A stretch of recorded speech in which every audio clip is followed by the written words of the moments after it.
함께 살펴보도록 하겠습니다. 존중 습관. 우리 함께 옆에 분 한번, 뒤에 분, 앞에 분 인사할 때에 당신을 존중합니다, 존중하겠습니다 라고요 함께 인사합니다. 존중 안 하실래나 봐요. 말씀을 하셔서 하세요. 네, 다시요. 존중을 싫어도 하겠습니다 하세요. 시작. 네, 서로 우리 존중하는 신명중앙교회 성도님들 되시기를 축원합니다. 여러분, 인간은 누구나 편견을 가지고 있어요. 편견에서 자유로울 수 있는 사람은 아무도 없습니다. 왜냐하면 내가 50년 살았으면 50년 동안에 쌓아왔던 편견으로 상대방을 보거든요. 내가 60년째 살아왔다면 60년째 굳어진 나만의 그 아주 편견이 있어요. 그걸로 상대방을 평가하고 재단하는 것이 보편적인 우리의 모습입니다. 그래서 나도 모르게 이 편견이 자리 잡았기 때문에 상대방에게 그렇게 평가하고 나 자신도 그렇게 행동하고 있는 것이 그 내면에 자리 잡힌 편견이 작용하는 것이라고 할 수 있어요. 우리 그리스도인들은 그러면 자유로울까? 성화를 밟아가고 있고 예수님의 습관을 우리도 따라서 이 길을 가고 있는 그리스도인들은 편견에서 자유로울까? 그렇지 못해요. 우리는 일평생 내 몸을 쳐서 복종하고 우리의 그 편견을 깎아가면서 주님을 닮아가는 사람들이기 때문에 우리 또한 편견에서 자유로울 수는 없다라고 할 수 있습니다. 이 편견이 문제인 것은 나도 나이지만 상대방을 가슴 아프게 하고 상처를 너무 깊게 준다는 데 문제가 있어요. 여러분, 우리나라의 대표적인 편견이 뭘까요?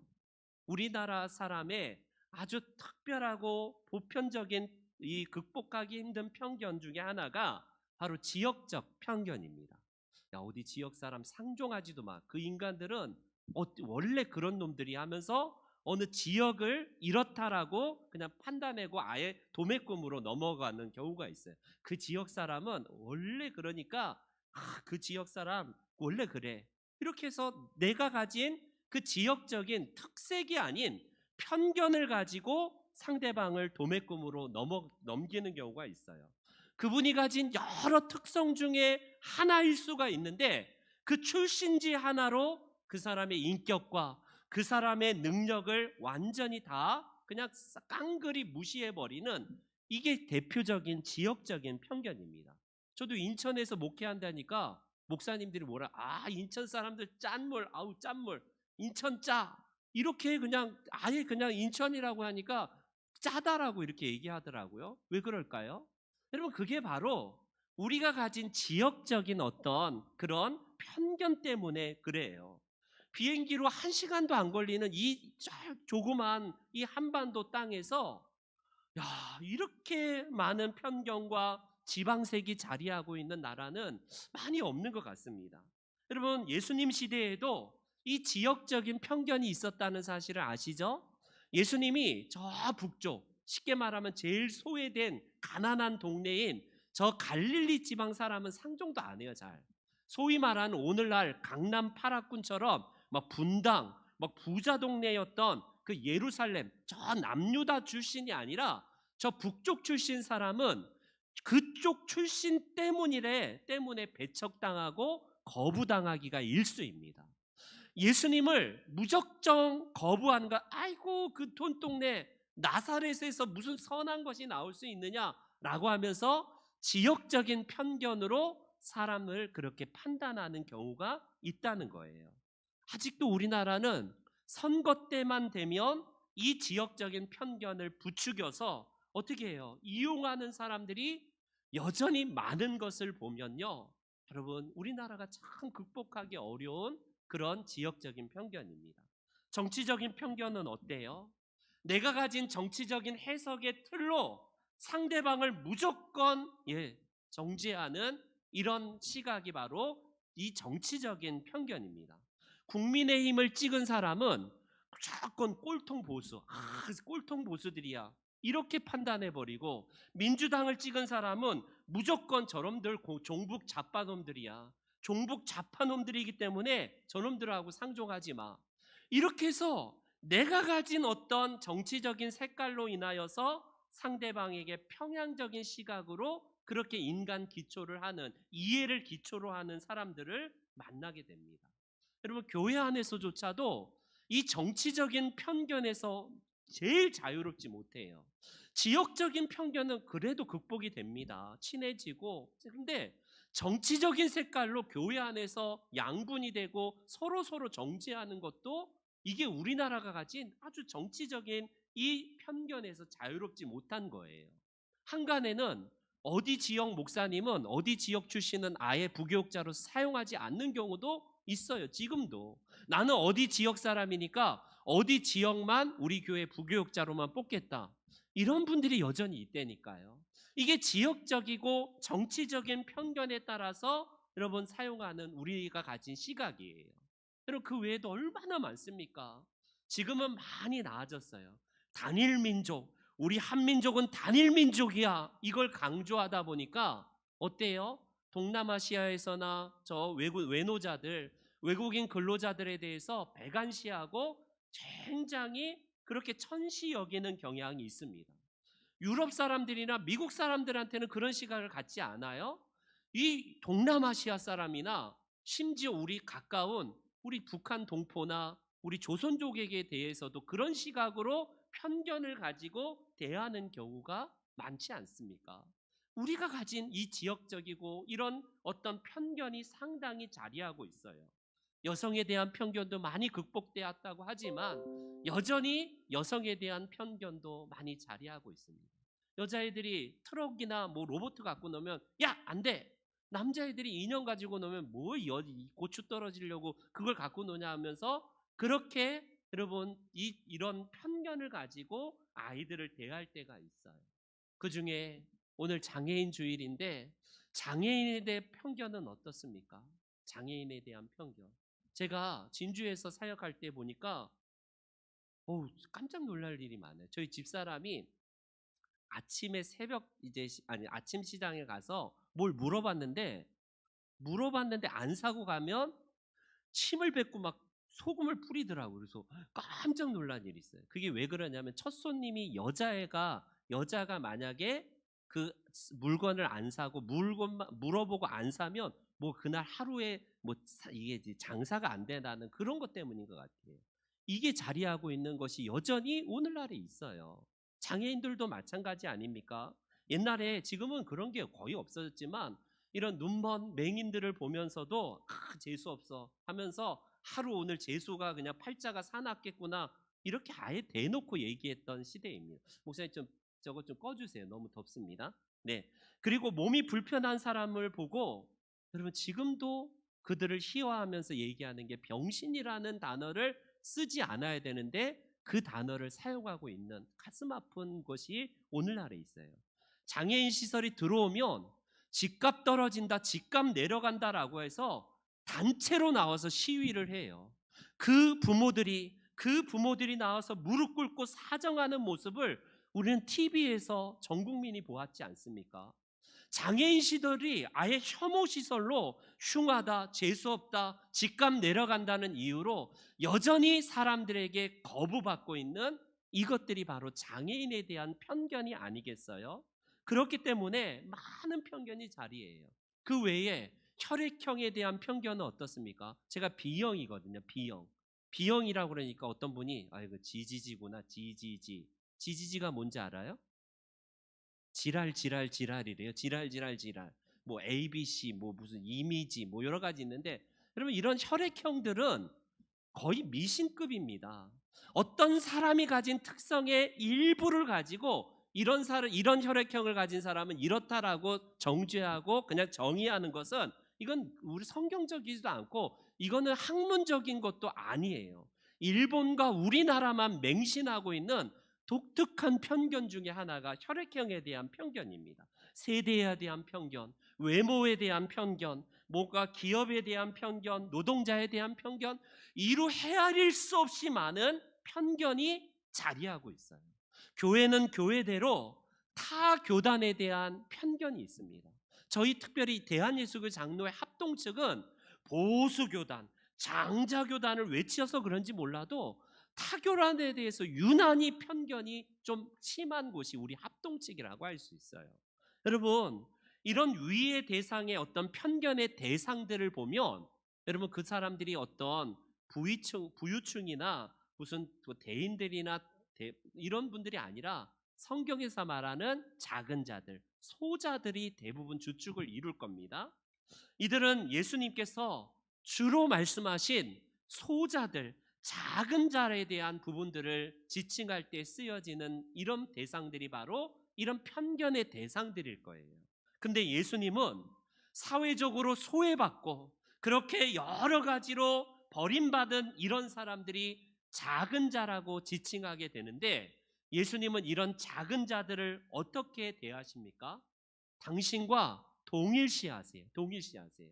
예수님은 소위 말하는 사회적인 편견과 소외를 받은 계층에게 다가가셔서 손을 잡아주시고 같이 식사를 하시고 같이 웃어주시고 같이 울어주셨던 분이 우리 예수님이시라는 사실입니다. 예수님은 그런 분들과 함께 했던 분으로서 그가 마태복음 25장에 마지막 심판의 자리에서 뭐라고 하십니까? 마태복음의 25장에 보니까 예수님은 심판에 대해서 설명할 때에 심판에서 받게 될 사람들에게 이렇게 말씀하십니다. 여기 형제 중에 지극히 작은 자에게 한 것이 곧 나에게 한 것이다 라고 말씀을 하십니다. 여기 있는 형제 중에 작은 자에게, 소자에게, 편견의 대상인 저들에게 너희들이 어떻게 존중하고 대했느냐에 따라서 너희가 판단과 심판을 받게 될 것이다 이렇게 말씀하신 거예요. 여러분 상당히 두렵지 않습니까? 병든 자, 지금도 감옥에 갇힌 자, 가난하고 헐벗은 자, 지역적으로 여러 가지로 소외되고 아픈 자, 이런 자들이 결국에는 어떻게 대했느냐가 중요하다라고 할 수 있어요. 여기에 여러분 많은 것들이 필요하지만 많은 대상들이 들 수 있지만 그 중에 장애인들을 우리가 둘 수가 있지 않을까요? 여러분 사실 복음서를 읽어보면 예수님께서는 가는 곳마다 특별히 편견의 대상인 이 소외된 자들의 대상 중에 장애인들과 늘 함께 하셨던 것을 보게 됩니다.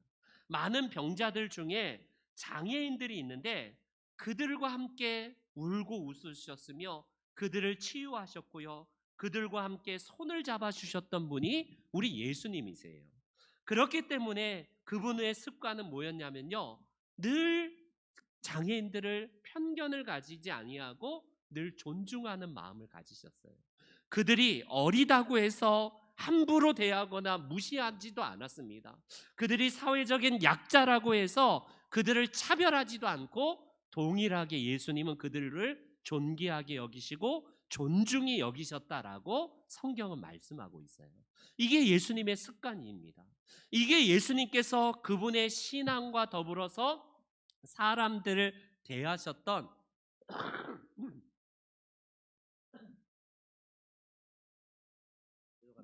방식이에요. 그분의 습관은요, 그 모든 사람들을 대할 때에 존중의 마음으로 대하셨던 것이 예수님의 습관이셨습니다. 그렇다면 여러분, 저와 여러분들이 어제가 국가가 정한 4월 20일은 매해 장애인의 날이었고요. 우리 총회는요, 이제 세 번째 주일에 항상 4월 세 번째 주일에 장애인 주일로 지키거든요.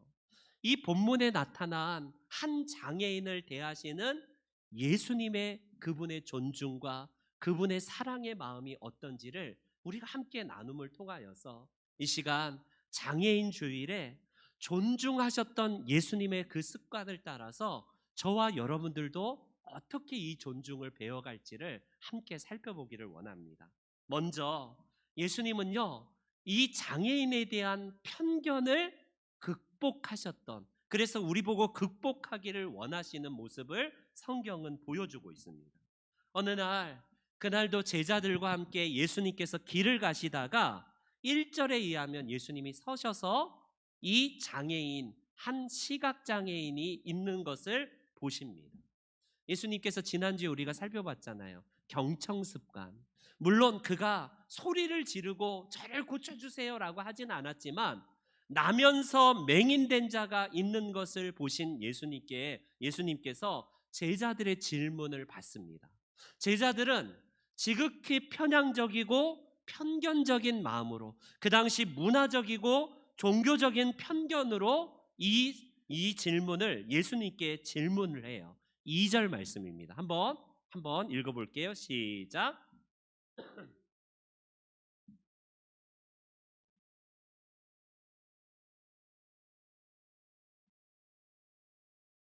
여러분, 우리나라도 마찬가지 아니었나? 지금은 거의 사라졌지만 어떤 장애인이 태어나면 아이고, 뭔 죄를 지고 저렇게 태어났을까? 이 시각이 유대인의 배경과 우리나라도 마찬가지예요. 여전히 제자들은 나면서부터 여러분 맹인된 사람이 있는 모습을 보면서 그들의 편견적인 이 시각을 가지고 예수님께 질문을 합니다. 저 사람이 죄가 많아서 저렇게 시각장애인이 된 겁니까? 아니면 저 부모가 잘못해서 저렇습니까? 라고 그들이 물어볼 봐요. 이런 편견은 오늘날 교회 안에도 저와 여러분들에게도 있을 수 있어요. 어떻습니까? 장애인들을 보면서 측은히 여기는 마음을 넘어서서 그들에 대한 편견적인 시각이 우리 안에도 동일하게 제자들처럼 자리하고 있다는 겁니다. 오늘 우리 주변에 있는 장애인들이 많이 사회로 나오긴 했지만 여러분 집안에 박혀 있고 전혀 두각을 드러내지 아니하는 장애인들이 통계가 나올지 않을 정도로 굉장히 많다는 거 아십니까? 그들을 왜 우리가 자연스럽게 대하지 못하고 그들도 나오지 못할까요? 바로 우리의 편향된 시각과 편견으로 그들을 대하기 때문에 장애인들이 사회로 나오지 못하는 거예요. 그래서 자연스럽고 편하게 대하지 못하고 그들을 향해서 일부의 시각일 수도 있겠지만 그들을 마치 뭔가 별종이나 만난 것처럼 대하는 것이 우리의 모습일 수도 있다는 거예요. 이런 장애 시설이 여전히 우리 주변에 들었으면 아까 말씀드렸지만 여전히 데모를 하고 시위하는 모습을 보면서 저는 도대체 이해를 못합니다. 저는 집이 없고 뭐 제가 가진 게 없어서 그런지 몰라도 집 있는 사람들이고 부자라서 그런지 몰라도 여러분 시위하고 그들의 부모가 사정을 하면서 제발 우리 장애인 아동 시설을 제발 이렇게 설립하게 해달라고 사정을 해도 막무가내입니다. 막무가내예요. 그 중에 여러분 교회와 그리스도인들은 없는지 우리가 한번 돌이켜 봐야 될 문제 아니겠습니까? 제자들의 편견에 대한 이 시각이 오늘날에도 존재하는데 제자들에 대한 이 질문에 예수님이 뭐라고 답을 하시는지요? 한번 3절 말씀, 이 사람이나 그 부모의 죄가 아니다라고 예수님은 단언하십니다. 너희들이 보는 그 시각이 아니다. 오히려 그에게서 하나님이 하시는 일을 나타내고자 하심이다라고 예수님께서 말씀하십니다. 여기서 주목해야 될 단어가 이 사람이라는 단어를 주목해 보십시오. 여러분 그 당시에 맹인을 향하여서 우리나라가 아까 제가 죄송하지만 병신이라는 표현 이상이에요. 상종도 하지 않을 죄인으로 취급했던 게 당시의 보편적인 시각이거든요. 저 죄인 때문에 저 죄가 저 사람을 시각장애인으로 만든 거 아닙니까? 라고 죄인의 차원에서 봤다면 예수님은 아니야. 이 사람이라고 존중의 마음으로 사람의 반열에 그 사람을 부르고 있습니다. 아니 당연한 거 아닌가? 사람을 사람이라고 오늘날의 우리의 시각일 수 있지만 그 당시에는 죄인으로 봤어요. 죄인으로. 장애인들은 죄인이기 때문에 죄를 안고 태어난 거야. 이 시각이었다면 예수님은 사람이라고 호칭합니다. 사람이라고. 그래서 예수님은 우리와 똑같은 사람이기 때문에 존중할 필요가 있는 사람이라고 말씀합니다. 여러분 예전 번역에도 그렇지만 지금 많이 바뀌고 있긴 해요. 그들을 향해서 우리는 소경, 봉사, 눈먼 자, 벙어리, 뭐 안전뱅이, 뭐 귀머거리 이런 표현들이 조금 장애인을 비하하는 표현이기 때문에 요즘에는 다 언어가 이거 사용하지 말라라고 해요. 여러분 어떻습니까? 예전에는 심심치 않게 이 사람들을 향해서 소경, 봉사, 뭐 귀머거리, 벙어리, 앉은뱅이, 심지어 병신 이런 단어를 쓰거든요. 여러분 이런 단어는 더 이상 이제는 쓰지 않아야 될 단어라고 해요. 예전에 우리 사회가 그런 문화였기 때문에 오래된 개혁판에는 어떻습니까? 소경이라는 단어, 귀머거리, 벙어리, 앉은뱅이 이런 단어를 썼거든요. 그런데 많이 순화되긴 했지만 조금 더 바뀔 필요가 있을 것 같아요. 요즘 보편적으로 사용되는 시각 장애인, 언어 장애인, 뭐 청각 장애인, 신체 장애인, 정서 장애인 뭐 이런 표현들로 순화하는 게 훨씬 좋을 듯 싶습니다. 어찌 되었건 예수님은 호칭 문제에서 한 걸음 더 나아가서 뭐라고 이 사람을 이야기하는지를 보세요. 이 사람이 사회에 필요 없는 사람이거나 죄수 없는 사람이 아니다. 그 사람도 하나의 하나님께서 존귀하게 저 사람을 통해서 영광받을 사람이라고 예수님이 말씀하신 것을 주목하십시오. 여러분 당시의 문화적이고 종교적인 편견에서 예수님은 그렇게 강하게 부인하셔서 그들이 결코 죄 때문이 아니다라고 말을 해요.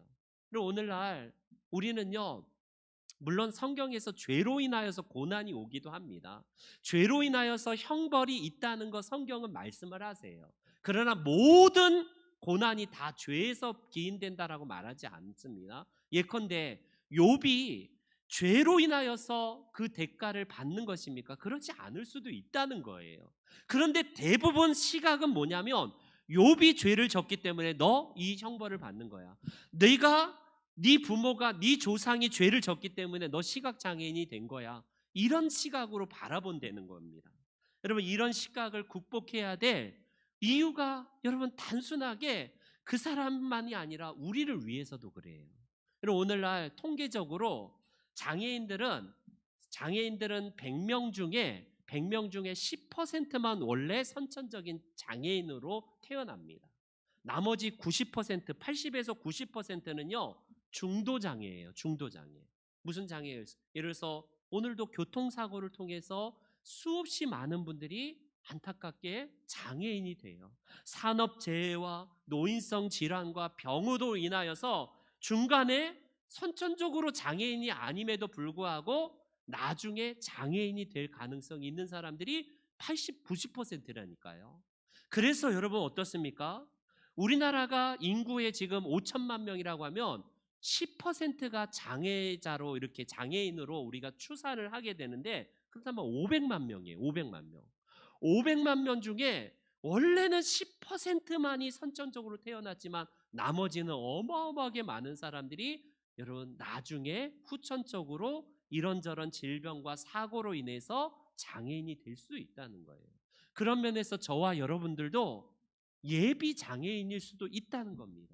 물론 우리가 한평생 주님 주신 이 몸을 건강하게 가꾸고 관리해야 되지만 때로는 우리가 장애인에 대한 시각을 죄인의 시각이 아니라 우리가 정말 나도 장애인이 될 수도 있구나라는 그 마음을 간직하면 장애인을 함부로 대하면 안 된다는 겁니다.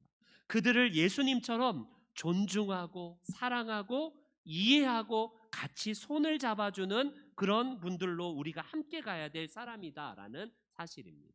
여러분 그렇기 때문에 지극히 편견을 가지고 그들을 바라보지 마십시오. 대신 예수님이 그들을 편견을 벗기고 그들을 한 사회의 구성원으로 존중하고 손을 잡아줬듯이 저와 여러분들도 그러시기를 소망합니다. 두 번째, 여러분 오늘 본문에 나온 이 사람뿐만 아니라 성경의 작은 자들, 소자들, 소외되고 천대받았던 그 당시의 사람들, 그들을요 우리는 어떤 시각으로 봐야 되냐면 사명으로 봐야 돼요. 사명으로. 예수님은 제자들과의 대화에서 그들의 편견된 시각을 고치는 것으로만 끝나지 않아요. 아까 말씀드렸듯이 이 사람이라고 하면서 이 불편한 인생을 살아가는 이 사람을 향해서 뭐라고 하십니까? 예수님은 단순하게 아유 불쌍한 사람이구나, 도와줘야 되는 사람이구나, 이게 아니라 그들 때문에 우리가 이 땅에서 함께 사명된 존재로서 그들과 함께 살아간다는 것을 말씀합니다. 계속해서 3절에 보세요. 하나님이 하시고자 하는 일을 이 사람을 통해서 하신다라고 말씀을 합니다. 이 사람이 그냥 단순하게 그냥 재수 없어서 죄인이기 때문에 태어난 게 아니라, 여러분, 이 사람을 통해서 하나님이 하실 일들을 하게 하는데, 여기서 우리가 함께 주목해야 될 4절 말씀을 보세요. 4절을 한번 읽어볼게요. 시작.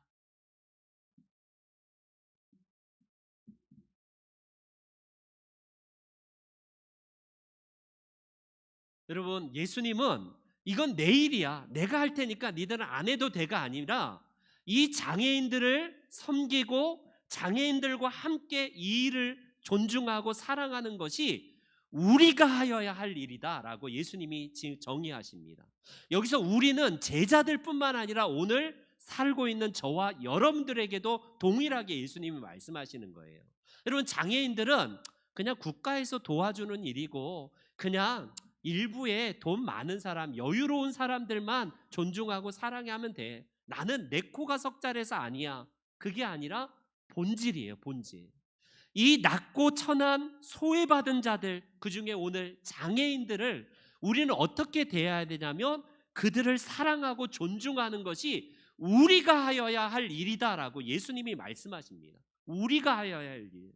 그렇기 때문에 장애인들과 여러 계층들 중에 소외된 자들에 대한 여러분들 존중은 필수예요.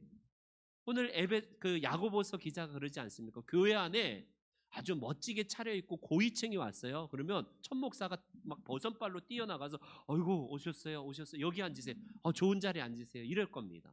근데 막 남루하고 뭐 냄새나고 그냥 완전히 거린과 같은 사람이 오면 쳐다도 안 보고 저 사람 왜 교회 왔나 싶어서 인상을 찌푸리고 있을지도 모르겠어요. 그러지 말라는 거예요.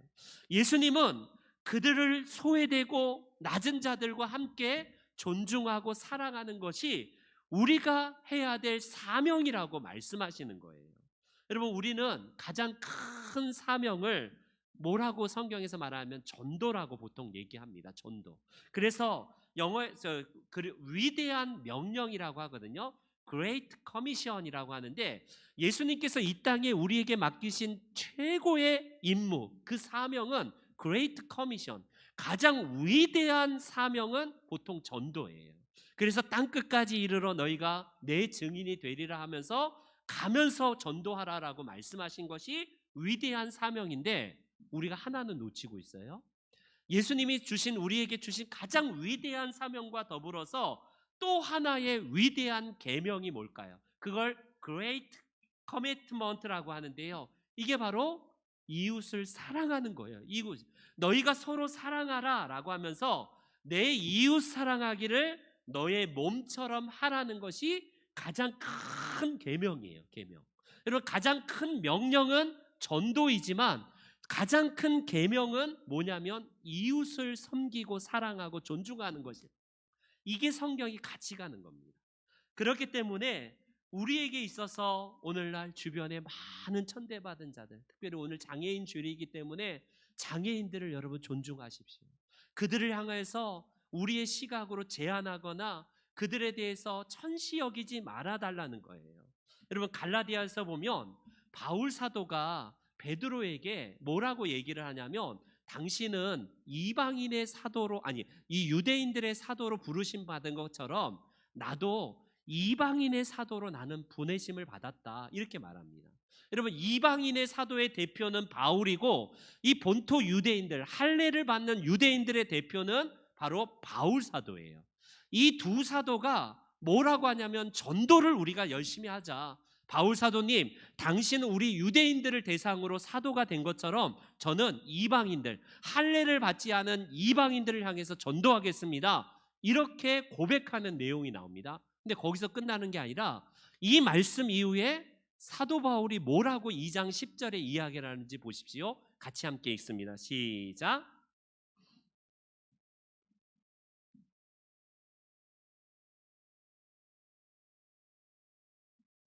여러분, 사도 바울은 가면서 전도만 했던 게 아니에요. 그가 위대한 명령과 더불어서 위대한 계명인 이웃 사랑하는 것을 본래부터 힘써 행했다라고 말을 합니다. 여러분, 여기서 가난한 자가 누구예요? 소외받은 자들, 천대받은 자들, 장애인들, 낮은 자들, 편견의 대상들을 일컫는 사람들 아닙니까? 이런 사람들을 돕고 존중하는 것을 나는 본래부터 힘써 왔습니다. 사도 바울은 전도만 했던 사람이 아니에요. 그는 이웃 사랑하기를 힘써서 원래부터 했던 사람이라고 성경은 말씀합니다. 그런 면에서 여러분 어때요? 우리는 작은 자를 향한 존중과 사랑과 그들을 배려하고 함께 사회의 구성원으로 인정하면서 손을 잡아주는 것이 얼마나 초대교회 때부터 보편적인 습관이었는가를 알 수가 있어요. 예수님이 그러셨던 분이고 그분이 그렇게 살라라고 우리들에게 가르치신 것을 우리들의 신앙 선배인 그 당시에 성경의 선배들도요 거룩하고 보편적인 습관으로 이웃 사랑하고 존중했다는 겁니다. 여러분, 이게 신약에서만 그랬을까요? 하나님은 율법서인 레위기에서 누차 말씀하신 것이 뭡니까? 레위기에서 이런 명령을 하세요. 같이 한번 우리 크게 좀 읽어주세요. 시작.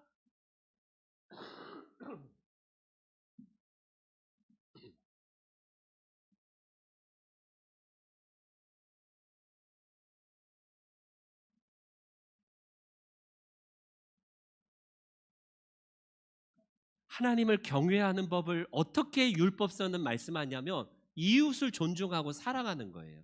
저기서 빨간 글씨를 보세요. 품꾼, 당시의 일꾼들, 노동자예요. 오늘날로 말하면 귀먹은 자, 맹인 다 천대받는 자들입니다. 그들을 향해서 뭐라고 말하냐면 함께 손을 잡아줘야 될 대상이기 때문에 그들을 존중하라고 이 성경은 말을 하는 겁니다. 그렇기 때문에 성경은 구약과 신약 전체에 걸쳐서 바로 장애인들이나 낮은 자들, 소외받은 자들에 대해서 함께 구성원으로서 나아가야 될 사람이라고 하나님은 말씀하세요. 하나님은 어떻게 섬겨야 되냐고요? 여러분, 저들을 잘 섬기고 최소한 무시하거나 함부로 대하지 않으면 돼요. 그들을 존중하십시오. 이게 바로 우리들의 사명이라고 말씀하고 있어요. 여러분, 다시 마태복음 25장 최후의 심판의 대상인 이 대상자들에게 예수님께서 어떻게 인생을 살아왔느냐를 심판하실 때에 이렇게 예수님은 외치실 것 아니겠습니까? 그날 이 질문들을 한번 보세요. 너희는 얼마만큼 줄이고 목마른 자에게 그들에게 마실 것과 먹을 것을 주었느냐? 너희는 얼마나 시각장애인들을 배려하면서 그냥 그들과 함께 손을 잡아주고 먼저 그들이 엘리베이터에 탈 수 있도록 하고 그들이 내릴 수 있도록 도왔냐? 우리 아마 주님은 이렇게 물어보실 거예요. 너희들은 여성이라고 해서 그들을 함부로 깔보거나 낮게 보지 아니하고 그들을 먼저 배려했느냐? 너희가 동남아시아를 비롯해서 중국의 교포들이나 우리 동포들을 향하여서 그들을 천시 여기고 낮게 여기면서 우리의 편견으로 대하지 아니하고 존중하고 그들의 손을 잡아 주었느냐? 아마 예수님은 이 질문을 물어보실 거예요. 그럴 때에 예수님이 뭐라고 말씀하시는 이렇게 말씀하시는 것에 아니 저도 그랬다니까요 라고 할 때에 그러면 구체적으로 우리가 어떻게 해야 됩니까? 지극히 작은 자 하나에게 한 것이 곧 나에게 한 것이다. 이게 예수님의 답변이에요. 여러분, 여러분들이 섬겨야 될 대상은 뭔가 돈 있는 자, 부자, 내가 영향력이 있는 사람, 나에게 콩고물이 떨어질 수 있는 사람이 아니라 우리에게 아무런 보상이 없을지라도 그들에게 섬기고 존중하고 돕는 것이 우리가 해야 될 사명이라고. 낮이 아직도 한참이기 때문에 밤이 되면 그걸 할 수 없기에 우리가 해야 될 사명이 바로 이 장애인들을 비롯한 낮은 자들, 소외된 자들을 돕는 것이다. 존중하는 것이다 라고 말합니다. 우리 귀한 성도 여러분, 여러분들이 이 문 밖을 나가셔서 혹시 사회적인 약자들을 만나십니까? 그들을 향해서 최소한 배관시하지 마십시오. 천시하지 마십시오. 그들과 함께 손을 잡아주시고 그들을 배려하시고, 여러분 장애인 주차석에 그냥 불편한 사람들을 배려해서 최소한 두기를 원하는데 내가 그냥 덜썩 그냥 대버리는 경우도 있어요. 심지어는 가짜로 장애인 위조를 받아서 내가 그냥 몸도 불편하지 않는 사람이 되는 경우가 있다고 하는데 제발 우리 그리스도인들은 그런 행위를 하지 않기를 원합니다. 마지막으로 세 번째, 우리는 어떻게 하면 이 장애인 주일에 예수님처럼 그들을 존중할 수 있을까요? 그 세 번째는요, 그들에게 필요한 방법을 찾고 도와주시기를 바랍니다. 여러분, 우리는 이 땅의 많은 여러 가지 관심 중에 특별히 구제연금을 비롯해서 어려운 이웃을 돕는 일에 우리가 많은 경우에 동참하는 경우도 있어요. 그리고 봉사활동을 통하여서 장애인 시설이나 어려운 시설에 찾아가서 우리가 봉사를 하는 경우도 있습니다. 그런데 때로는 그들에게 결과적으로 도움이 되지 못하는 경우, 오히려 도와주고 그들에게 상처만 남기는 경우도 있다는 사실을 아십니까? 왜 그럴까요? 여러분, 내가 나름대로 난 도왔다니까 이렇게 얘기했지만 그 도움이 결국 방법의 잘못일 수도 있다는 사실을 기억하십시오. 내가 돕고 나서 어떤 본의로 했냐면 내 자랑, 신문에 내 이름 석자 내고 신명중앙교회 어디 어디 도왔더라, 이런 게 목적이 된다면요, 여러분, 그거는 성경에서 말하는 정신이 아니라는 겁니다. 이웃사랑은 그렇게 하는 게 아니라라고 예수님이 말씀하시는 거예요. 예수님께서는요, 이 사람들을 치유하시고 특별히 낮은 자들을 대하시는 방법이 백이면 백 동일하게 똑같은 방법으로 다가가시지 않았다는 사실을 기억하십시오. 여러분, 여기에 한 10분 정도가 계시는데 10분에게 똑같이 맞춤형으로 예수님은요, 한결같이 똑같은 방법으로 대하시지 않아요. 저를 대하시는 방법이 저 천목사는 이렇게 하는 게 치유가 되겠구나 해서 예수님의 방법은 다양합니다. 예수님은 말씀만 하시는 경우도 있어요. 그런데 어떤 경우에는 그에게 다가가서 터치를 하십니다. 터치를 하세요. 어떤 경우에는 즉시 낫게 하는 경우도 있지만 어떤 경우에는 대화를 통해서 좀 더 시간이 걸리고 그들의 속 얘기를 들어주는 경우, 경청하는 경우도 있어요. 이게 예수님께서 장애인들을 비롯한 사회적인 약자를 대하셨던 그분의 치유 방법이십니다. 예수님은 능력이 많으셔서 고쳐져라, 나아라, 막 손을 장풍을 날리고 막 이러시지 않아요. 백이면 백 다 다른 경우로 그들에게 다가가셔서 예수님은 치유하셨다는 사실입니다. 오늘 본문에 보세요. 오늘 본문은 여타 다른 장애인들을 대하시는 예수님의 방법과는 사뭇 다른 방법으로 접근하시는 것을 오늘 본문은 봅니다. 여러분, 오늘날의 시각으로 보면 굉장히 좀 더러워 이럴 수도 있어요. 이 시각 장애인을 대하는 예수님의 방법이 아주 독특한데, 침을 뱉으신 다음에 진흙을 이렇게 이겨서 그의 눈에 친히 발라주십니다. 아니, 예수님 능력이 많으셔서 나아라라고 막 명령하셔도 되고 말씀도 안 하시고 손 하나만 탁 하셔도 나을지도 몰라요. 근데 예수님은 직접 침으로 진흙을 이기셔서 바르시고 거기다가 나아라가 아니라 가서 그 실로암에 가서 씻어라라고까지 명령을 합니다. 왜 이런 과정이 필요했을까? 여러분, 무엇보다도 이 맹인, 이 시각장애인은 그 단순하게 눈만 고쳐지는 게 목적이 아니었을 겁니다. 그는 예수님의 터치가 그동안 나를 죄인 취급하고 사람들이 상종하지 않았던 누더기 옷을 입고 냄새나는 나에게 접근한 사람이 없는데 예수님은 직접 눈에다가 터치를 하시면서 대화까지 하시고 말씀까지 해주시네요. 이 모든 과정은 그의 마음까지도 회복할 뿐만 아니라 이제 실로암에 가서 씻으라, 믿음이 생겼지 않겠습니까? 한갓 그든 눈만 고쳐지는 게 목적이 아니라 예수님의 관심은 그 사람의 전인적인 회복이 목적이었어요. 그래서 그를 향해서 터치하시고 대화하시고 친히 그 실로암 갓에 못에 가서 씻으라까지도 말씀하셨던 이유라고 할 수 있습니다. 나중에 보니까 야, 내 눈이 나았다, 이게 아니라 그는 진정한 위대한 고백을 9장 38절에 하거든요. 이렇게 고백합니다, 사람들에게. 그리고 예수님 앞에 엎드려서 주여 내가 믿습니다, 믿습니다 하고 예수님이 메시아 되시고 왕 되심을 고백하는 내용이 나와요. 여러분, 우리에게 있어서 진정한 치유는 우리의 육신만이 아니라 예수님이 왕 되심을 고백하는 데 있지 않겠습니까? 우리가 그렇기 때문에 장애인들을 돕는 것 중에서 최고의 돕는 것은 뭐냐면 그들에게 예수 그리스도를 알게 하고 예수 그리스도가 참되신 우리의 왕이신 것을 소개하는 거예요. 이제 말씀의 결론을 맺겠습니다. 오늘 우리 장애인 주일을 맞이하여서 존중 습관을 함께 배우고 있는데, 여러분, 우리가 그들을 돕고 연약한 이웃들을 돕는 것은 도덕적인 위적인 어떤 자부심에서 하면 안 돼요.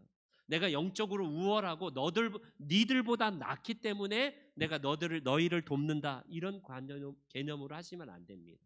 우리는 무엇보다도요, 우리의 자신의 행복과 진정한 가치 때문에 이 사명을 감당한다는 것을 꼭 기억하시기 바랍니다. 그렇지 않으면 바리새인의 위선이 될 수 있어요. 돕고 나서 그렇지, 나는 이 정도 믿음을 가졌어, 인격을 가졌어, 자기 자랑에 그냥 불과할 뿐입니다. 참으로 아름답고 자연스러운 작은 자를 사랑했던 대표적인 사람이 누구였냐면 우리 지금도 정말 장애인을 돕는 대표적인 사람인데, 헬렌 켈러를 정말 사랑으로 존중했던 애니 설리반 여사입니다. 선생님이에요.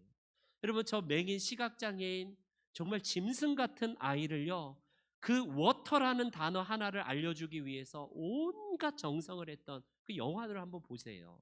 여러분, 그것이 바로 이 어린 헬렌 켈러의 마음을 녹였던 이유 아닙니까? 안 보이고 안 들리고 말도 못하는 삼중고를 겪은 헬렌 켈러를요, 사회 밖으로 끌어오는 데 있어서 지극한 사랑으로, 여러분, 교육을 다 정말 하나하나 할 때마다 놀라운 진보를 발견할 때에 그의 헬렌 켈러의 부모가 막 감격하면서 학교 찾아와서 감사 인사를 했더니 이 애니비 설리반 여사가 이렇게 얘기했다고 합니다. 뭐라고 하냐면, 아니에요, 제가 헬렌을 섬길 때에 오히려 제가 행복했습니다. 저는 이 아이를 섬길 때에 제가 도움이 될 수 있다는 사실 때문에 저는 하나님께 감사합니다, 이렇게 얘기를 해요. 여러분, 얼마든지 내가 이 짐승 같은 애를 이렇게 그냥 한 사회인으로 만들었구나, 자부심이 아니라 내가 이 아이를 섬길 때 나도 행복했습니다, 그게 내 기쁨이고 내가 사명입니다라고 말하는 거예요. 여러분, 그 헬렌이 처음으로 이 사회 바깥으로 나와서 교회 나갈 때에 이 설리번 선생님이 주일학교 아이들에게 헬렌을 정말 편견 없이 대하도록 신신당부했고 그에게 정말 따뜻하게 위로하고 같이 함께 안아주자라고 할 때에 헬렌이 처음 교회로 나가서 그 소감을 이야기하는 게 어떤 소감을 했냐면, 뭐라고 말을 하냐면, 교회는 사람을 행복하게 하는 곳이군요, 이렇게 얘기를 합니다. 자기를 짐승 취급하고 자기를 천대시했던 당시의 그 미국 사회에서 놀랍게도 교회의 아이들과 함께 헬렌을 따뜻하게 반겨주었던 그것이 평생 헬렌의 가슴에 남아서 그녀는 위대한 위인으로 오늘날 남게 되지 않습니까? 사랑하는 성도 여러분, 여러분과 저는 사람을 대하는 게 어떻습니까? 나보다 괜찮은 사람을 향해서는 존중하지만 혹시 아랫사람을 향해서는 함부로 대하고 천시하지는 않는지요? 정지하든지 않는지요?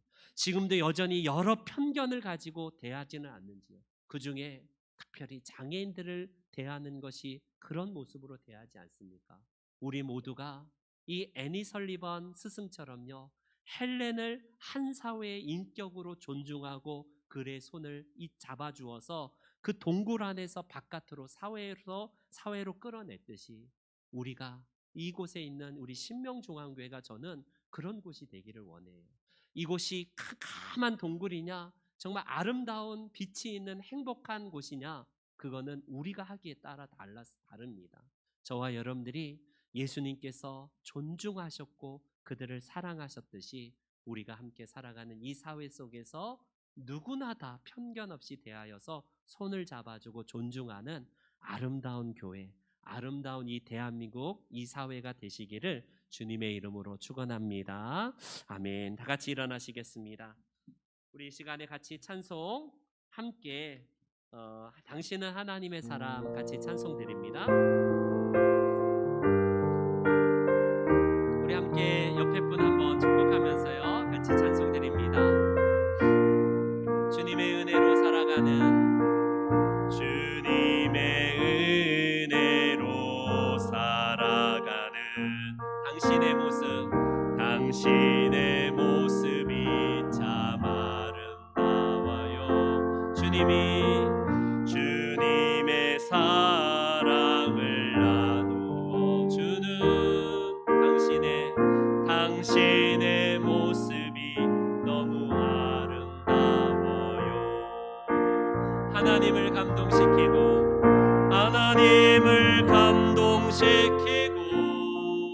세상을 변화시키니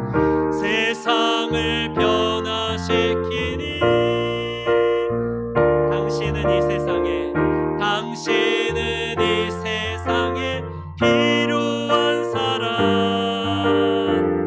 하나님이 좋아하는 사람, 당신 때문에